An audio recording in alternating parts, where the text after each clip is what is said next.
Halo teman-teman, welcome back to my YouTube channel Robinto Bento, perawat Indonesia Jerman. Oh my god, teman-teman, akhirnya aku balik dan kembali untuk membuat video yang berkaitan dengan dunia keperawatan. Terakhir aku buat video yang berkaitan dengan dunia keperawatan itu sebulan, hampir 2 bulan. Dan di sana ada salah satu subscriber aku di YouTube, namanya Mantri Man. Dia request kayak gini, "Kak, bikin video penjelasan persyaratan kerja jadi perawat lansia di Jerman dong. Apakah sama juga persyaratannya kayak kerja di rumah sakit di Jerman?" Ini adalah topik yang akan kita bahas kali ini. Jadi persyaratan kerja di Altenheim atau panti jompo di Jerman seperti apa? Siapa saja yang boleh kerja di sana? Dokumen-dokumen yang kalian perlukan apa aja? Apakah sama seperti di rumah sakit prosesnya? Itulah topik yang kira-kira akan kita perbincangkan kali ini, teman-teman. Oh ya, sebelumnya aku mohon maaf sekali karena memang aku nggak bisa continue untuk bikin video secara konsisten. Dikarenakan berbagai macam alasan. Alasan pertamanya ya karena memang saat ini aku lumayan sibuk. Pagi dari jam 8 sampai jam 12 itu aku harus ke sekolah untuk memperbaiki bahasa Jermanku. Dan setelah itu aku ke tempat kerja. Ke tempat kerja itu dari jam setengah 2 sampai jam setengah 10 malam. Dan bayangkan aku nyampe ke rumah itu kadang-kadang jam 11, kadang-kadang jam 12 malam.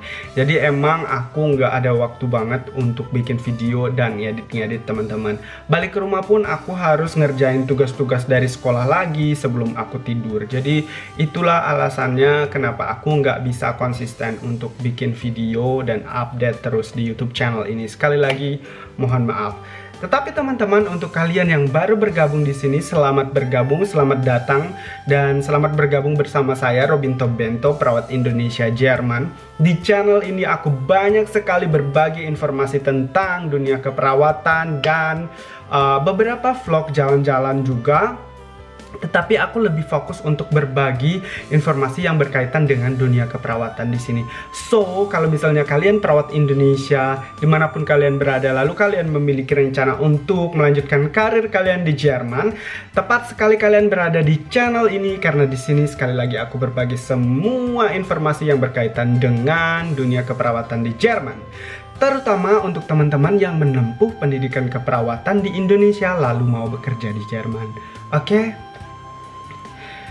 Nah, kembali ke topik pembicaraan kita. Persyaratan untuk bekerja di panti jompo atau Altenheim di Jerman seperti apa? Yang pertama kita akan bahas siapa saja sih yang bisa bekerja di panti jompo atau Altenheim di Jerman.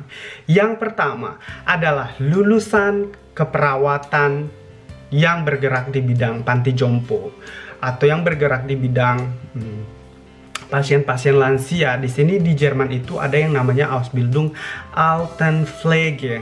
Jadi lulusan Altenpflege yang sudah melalui seleksi dan stat eksamen, lalu mereka sudah mendapatkan urkunde dan bekerja sebagai perawat di sana. Itu yang pertama. Yang kedua, lulusan Gesundheit oder Kinderkrankenpflege yang mereka tertarik untuk berkarir dan bekerja di bidang keperawatan geriatri atau di bidang keperawatan lansia. Mereka juga bisa bekerja di sana. Yang terpenting kalian sudah lulus Ausbildung keperawatan, baik itu Gesundheit und Krankenpflege oder Kinderkrankenpflege, tetap bisa bekerja dan berkarya sebagai perawat di panti jompo atau Altenheim di Jerman. Orang yang ketiga adalah orang yang sudah selesai menempuh pendidikan keperawatan juga, tetapi namanya itu di Jerman itu Pflegehelfer atau asisten perawat. Dan Ausbildung ini biasanya di Jerman itu cuma 1 tahun. Mereka juga bisa bekerja di panti jompo sebagai asisten perawat atau Pflegehelfer. Terus Orang yang keempat yang bisa bekerja di sana adalah orang-orang yang tidak menempuh pendidikan keperawatan, tidak ikut Ausbildung Pflegehelfer. Mereka misalnya sudah menikah di Jerman, orang luar biasanya banyak ya, atau orang Jerman yang mereka nggak mau ribet-ribet Ausbildung, aku jadi Pflegehelfer aja. Kalau di institusi tempat aku bekerja sekarang, mereka juga bisa bekerja di sana meskipun tidak ada background keperawatannya. Banyak dari asisten-asisten perawat aku yang bekerja di tempat aku sekarang, mereka sudah 18 tahun bekerja sebagai Pflegehelfer di sana, meskipun mereka tidak menempuh pendidikan keperawatan sebelumnya gitu. Dan sampai hari ini pun masih banyak juga misalnya teman-teman dari Peru, teman-teman dari Brasil yang mereka menikah dengan orang Jerman, lalu mereka masih belum punya kesempatan untuk mengikuti Ausbildung di Jerman karena mungkin bahasa mereka masih belum mumpuni dan lain sebagainya. Lalu mereka memilih untuk mengawali jalan mereka untuk menjadi Pflegehelfer dulu di Altenheim. Setelah mereka mengumpulkan pengalaman 1 atau 2 tahun, baru mereka continue untuk melanjutkan Ausbildung sebagai perawat atau sebagai perawat di panti jompo gitu teman-teman. Itu adalah 4 kategori orang-orang yang kemungkinan besar bisa bekerja di Altenheim atau panti jompo. Terus untuk teman-teman di Indonesia seperti apa? Bagaimana caranya? Apakah punya kesempatan yang sama seperti teman-teman yang ada di Jerman? Kalau Pflegehelfer kayaknya agak sulit ya untuk teman-teman dari Indonesia langsung melamar menjadi Pflegehelfer di di tempat saya sekarang gitu, karena mereka punya peraturan yang sedikit berbeda. Jadi mereka hanya menerima Pflegehelfer yang dari luar itu, tapi mereka udah punya kedudukan tetap di Jerman. Maksudnya kedudukan tetap itu misalnya mereka sudah menikah, mereka sudah menjalani Efesiot dan lain sebagainya, lalu mereka mau bekerja di Jerman gitu. Tapi kalau direct dari Indonesia kayaknya Pflegehelfer agak susah. Tetapi untuk teman-teman di Indonesia yang sudah menempuh pendidikan keperawatan S1, D3, nurse, itu punya kesempatan untuk bekerja di Altenheim. Karena teman-teman, Anerkennung atau penyetaraan pendidikan dan profesi keperawatan itu tidak cuma dilakukan di rumah sakit saja, tetapi kalian juga bisa menganerkennungkan profesi dan ijazah kalian di Altenheim. Aku kasih contoh beberapa teman-teman di institusi tempat aku bekerja sekarang itu mereka orang-orang Kroasia, orang-orang Rumania, orang-orang Bulgaria yang mereka sedang mengikuti penyetaraan pendidikan dan profesi keperawatan mereka di Altenheim gitu. Jadi bisa. Itu dia topik pertama yang kita bahas, orang-orang yang bisa bekerja di sana. Udah aku sebutin secara rinci dan detail tadi. Terus untuk syarat-syarat, terutama untuk teman-teman dari Indonesia yang mau ikut menganerkennungkan atau menyetarakan pendidikan dan profesi mereka sebagai perawat di Jerman, syarat-syaratnya itu hampir sama aja bahkan dengan anerkennung di rumah sakit. Kalian perlu ijazah, kalian perlu surat pengalaman kerja, kalian perlu silabus dari kampus kalian yang udah aku jelasin berkali-kali di YouTube channel ini. Terus kalian perlu sertifikat bahasa Jerman B2 karena dibayar memang harus B2 kalau misalnya kalian mau ikut penyetaraan pendidikan di sini. Dan dokumen-dokumen kalian semua kalian terjemahkan dalam bahasa Jerman di penerjemah tersumpah di Indonesia.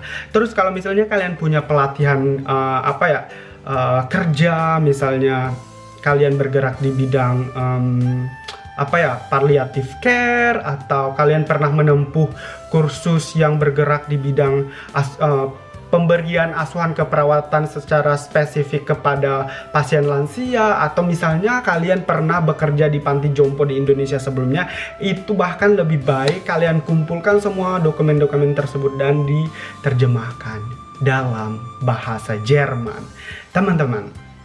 Terus prosesnya yang pastinya sama, kalian harus mengirimkan dokumen kalian ke misalnya sekarang aku tinggal di Oberbayern, aku harus mengirimkan dokumenku pertama ke Regierung von Oberbayern. Habis itu setelah aku mendapatkan jawaban dari sana, baru aku bekerja melamar ke panti jompo apa ya yang aku inginkan di Jerman. Setelah itu aku bakalan mulai bekerja sebagai perawat Anerkennung di panti jompo. Setelah beberapa bulan misalnya kalian sudah mendapatkan jadwal untuk ujian, sudah mengikuti kelas Anpassung Lehrgang di sekolah-sekolah apa yang udah ditentukan oleh pemerintah. Setelah kalian menempuh proses Anpassung Lehrgang, kalian akan mengikuti ujian Anpassung Lehrgang. Nah, setelah ujian Anpassung Lehrgang, kalau di rumah sakit aku ujiannya ya sama di pasien gitu. Tetapi kalau misalnya di Altenheim, ya kalian akan mengikuti ujian Anpassung Lehrgangnya atau final exams Anpassung Lehrgangnya itu di Altenheim. Dan tentunya teman-teman, karena di rumah sakit itu diagnosa pasien itu pasti beragam dan tergantung di Abteilung mana kalian bekerja atau di departemen apa kalian bekerja. Nah, kalau kalian melakukan Anpassung Lehrgangnya itu di Altenheim, tentunya kalian dituntut untuk menguasai diagnosa yang berkaitan dengan pasien lansia, terapi yang berkaitan dengan pasien lansia. Habis itu kolaborasi kesehatan, tim kesehatan apa aja yang bisa kalian lakukan bersama dengan pasien lansia. Habis itu problem-problem keperawatan apa aja yang biasa timbul dan biasa dihadapi oleh pasien-pasien lansia. Lalu asuhan keperawatan apa aja yang kemungkinan akan kalian berikan kepada pasien-pasien lansia gitu. Itu sih yang harus kalian persiapkan. Tapi nanti setidaknya kalian dalam proses Anpassung Lehrgang pasti akan belajar lagi persiapan ujian dari Anpassung Lehrgang tersebut. Tapi sekali lagi aku mau kasih tahu, kalau misalnya kalian mau ikut Anpassung Lehrgang atau Anerkennung di Altenheim, yang harus kalian banyak pelajari adalah asuhan keperawatan kepada pasien lansia atau gerontologi. Begitu teman-teman. Dan penyakit-penyakit yang sering kita temukan di Altenheim, ya terutama misalnya demens atau diabetes atau problem keperawatan yang banyak sekali. Misalnya mereka tidak bisa lagi memenuhi kebutuhan mereka secara mandiri, lalu mereka memerlukan bantuan kita, atau mereka tidak bisa lagi bergerak secara mandiri, resiko keperawatan pasti dekubitus. Lalu banyak juga pasien-pasien diabetes di sini di Altenheim. Setelah itu ya pokoknya asuhan-asuhan keperawatan yang berkaitan dengan lansia itu teman-teman. Semuanya menurut aku tadi udah aku bahas secara detail dan lengkap, dari orang-orang yang bisa bekerja di sana, dokumen apa yang harus kalian persiapkan udah aku jelasin, prosesnya seperti apa tadi juga udah aku ceritain. Lalu apa yang harus kalian perlu fokus, yaitu asuhan keperawatan kepada lansia. Lalu sistem bekerjanya seperti apa, apakah sama dengan di rumah sakit atau Altenheim di Indonesia? Sistem kerjanya hampir sama, kita dipimpin oleh bos yang mengelola sebuah Altenheim. Lalu di sana ada tim Leitung juga, ada Dienstleitung juga yang membuat jadwal dinas kita, yang memimpin sebuah tim. Yang aku geluti sekarang adalah aku menjadi leader dari salah satu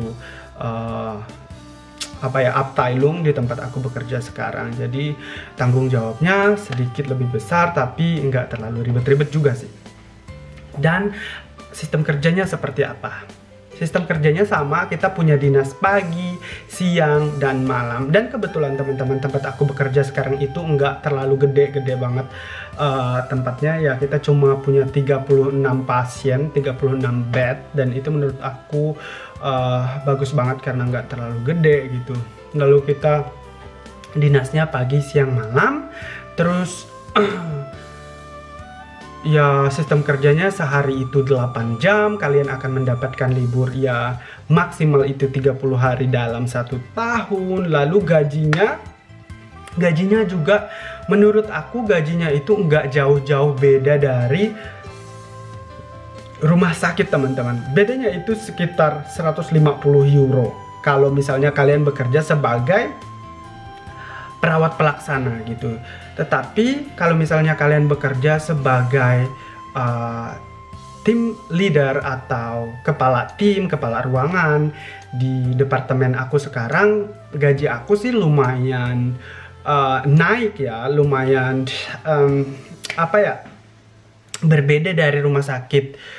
Karena dulu aku di rumah sakit, aku bekerja sebagai perawat pelaksana, bukan kepala tim gitu. Tapi di sini aku tugasnya udah lumayan besar, bukan saja kontak dengan pasien, tapi aku juga memimpin sebuah tim dan mengorganisir tim aku supaya departemen aku bisa berjalan dengan baik. Dan aku juga lebih banyak ke misalnya membuat plan keperawatan, evaluasi asuhan keperawatan, membuat rencana-rencana keperawatan yang berkaitan dengan kondisi dan situasi yang aktual yang dihadapi oleh pasien kita di Altenheim. Itu sih perbedaannya teman-teman. Dan apalagi ya yang mau aku ceritain, menurut aku tingkat stres di Altenheim itu lebih rendah daripada di rumah sakit. Ini menurut aku pribadi, dan aku sampai hari ini suffering karena tingkat stres aku berkurang dan aku bekerja lebih glukli aja pergi ke tempat kerja, nggak kayak dulu gitu. Ya puji Tuhan sekarang. Dan aku sekarang kerjanya cuma speddienst doang teman-teman. Jadi aku dari Sabtu sampai dari Senin sampai Jumat itu aku kerjanya speddienst doang dari jam setengah 2 sampai jam setengah 10 malam. Lalu weekend kalau aku ada dienst aku bisa ikut frühdienst gitu. Jadi ya hampir-hampir sama teman-teman. Semoga penjelasan aku ini dapat memberikan bayangan kepada teman-teman di Indonesia sana yang mau melakukan anarkenung mereka di Altenheim. Jadi nggak ada perbedaan yang signifikan banget, tetapi memang fokus kerjanya aja yang mungkin sedikit berbeda gitu. Kalau di rumah sakit kita memberikan asuhan keperawatan kepada pasien yang berbeda-beda, yang bahkan kita setiap hari itu gonta-ganti pasien gitu. Tetapi kalau di Altenheim kita berfokus kepada pasien kita yang memang kita kenal mungkin sudah bertahun-tahun gitu.